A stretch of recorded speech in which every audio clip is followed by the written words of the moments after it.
Hello student, আমি Tapas sir. আজকে এই ভিডিওতে তোমাদের দ্বাদশ শ্রেণীর যে থার্ড সেমিস্টার আছে, হিস্ট্রি আছে, তো তোমাদের যে পঞ্চম অধ্যায় তার part 3 short question with answer চলে এসেছি। এই পাঠের মাধ্যমে তোমাদের কিন্তু পঞ্চম অধ্যায় শেষ হয়ে যাবে। এরপর আমি চেষ্টা করব তোমাদের জন্য কিছু লাস্ট মিনিট সাজেশন নিয়ে আসার, যেগুলো খুবই ইম্পর্টেন্ট, যেগুলো ভালো করে পড়তে হবে। যদি তোমাদের বলেছিলাম আমি তোমাদের যে পার্ট 1টা ভালো করে পড়বে, কারণ পার্ট 1 তোমাদের কিন্তু সবচেয়ে বেশি ইম্পর্টেন্ট। এর আগের পার্ট দেখোনি, তোমাদের কিন্তু একটা লিস্ট করে দেওয়া আছে ক্লাস 12-এর হিস্ট্রির। তোমরা কিন্তু প্রথম, দ্বিতীয়, তৃতীয় প্রতিটা অধ্যায়ে তোমরা কিন্তু প্রতিটা অধ্যায়ে তোমরা কিন্তু শর্ট কোশ্চেন উইথ অ্যান্সার তোমরা কিন্তু পেয়ে যাবে প্লেলিস্টের মাধ্যমে। তো যারা এখন চ্যানেলটিকে সাবস্ক্রাইব করনি, অবশ্যই চ্যানেলটিকে সাবস্ক্রাইব করে রেখো এরকম ভিডিও সবাই পাওয়ার জন্য। তো প্রথম প্রশ্ন, ব্রিটিশ শাসনাধীন ভারতের প্রথম গভর্নর জেনারেল কে ছিলেন? Warren Hastings. পলাশির যুদ্ধে ইংরেজ সেনাবাহিনীকে নেতৃত্ব দেন কে? Robert Clive. ফারুকসিয়া ফরমান জারি করা হয় কবে? 1717 খ্রিস্টাব্দে। পিটে ভারত শাসন আইন কবে কার উদ্যোগে পাস হয়? 1784 খ্রিস্টাব্দে উইলিয়াম পিটের উদ্যোগে। প্রথম সনদ আইন বা চ্যাটার অ্যাক্ট কবে পাস হয়? 1793 খ্রিস্টাব্দে। একজন প্রাচ্যবাদীর নাম লেখো। Sir James Prinsep.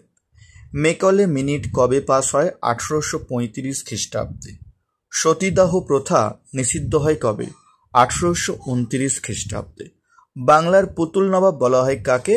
মির্জাফরকে। School book society গড়ে তোলেন কে? David Hare. তারপর বেসিনের সন্ধি কবে কাদের মধ্যে হয়? স্টারমার্ক প্রশ্ন। 1802 সালে দ্বিতীয় বাজিরাওর সঙ্গে ইস্ট ইন্ডিয়া কোম্পানির। ভারতে আধুনিক শিল্পের পথপ্রদর্শক বলা হয় কাকে? দ্বারকনাথ ঠাকুরকে। নজরানা পদ্ধতি কোথায় প্রচলিত ছিল? চীনে। পত্তনি প্রথা প্রচলিত হয় কোন ভূমি রাজস্ব ব্যবস্থায়? চিরস্থায়ী বন্দোবস্তে। এর প্রবর্তক হচ্ছে তেজচন্দ্র। কেমন? তারপর চিরস্থায়ী বন্দোবস্তকে একটি দুঃখজনক ভ্রান্তি কে বলেছেন? TR. Holmes. The economic history of India গ্রন্থটি কার লেখা? রমেশ চন্দ্র দত্তের লেখা। ভাইয়াচারী বন্দোবস্ত চালু হয় কোথায়? পাঞ্জাবে। অ্যাকওয়ার্থ কমিটি গঠিত হয় কেন? রেল ব্যবস্থার সম্প্রসারণের জন্য। তারপর বাংলার ডান্ডি নামে পরিচিত কোন অঞ্চল? খুব ইম্পর্টেন্ট প্রশ্ন। হুগলি নদীর তীরবর্তী অঞ্চল। ভারতের চট শিল্পের মূল উদ্যোক্তা কারা ছিল? মারোয়াড়িরা। ওয়ালচাঁদ ও হীরাচাঁদ কোন শিল্পের সঙ্গে যুক্ত? জাহাজ নির্মাণ শিল্পের সঙ্গে। বেঙ্গল কেমিক্যালের প্রতিষ্ঠা কে ছিলেন? আচার্য প্রফুল্লচন্দ্র রায়। তারপর ইন্ডিয়ান পেনাল কোড রচিত হয় কার আমলে? বেন্টিংয়ের আমলে। রাওলাট কমিটির অপর নাম কি? সেডিসন কমিটি। ভ্রাম্যমাণ কমিটি গঠন করেন কি? Warren Hastings. প্রাচ্যের অক্সফোর্ড বলা হয় কাকে? ফোর্ট উইলিয়াম কলেজকে। স্বাধীন হায়দ্রাবাদ রাজ্যের প্রতিষ্ঠা হয় কবে? 1724 খ্রিস্টাব্দে। নিজামুল মুলক ছিলেন এর প্রতিষ্ঠাতা। নেক্সট, মীর কাসিম রাজধানী স্থানান্তরিত করেন কোথায়? মুর্শিদাবাদ থেকে কিন্তু মুঙ্গেরে। বক্সারের যুদ্ধের সময় মুঘল সম্রাট কে ছিলেন? দ্বিতীয় শাহ আলম। 76-এর মন্বন্তর কবে হয়েছিল? 1770 খ্রিস্টাব্দে। গভর্নর ছিলেন সেই সময় কাটিয়ার। ভারতের ম্যাকিয়াভেলি নামে পরিচিত কে? নানা ফড়নবিস। কেমন? তারপর পানিপথের তৃতীয় যুদ্ধ কবে হয়? 1761 খ্রিস্টাব্দে।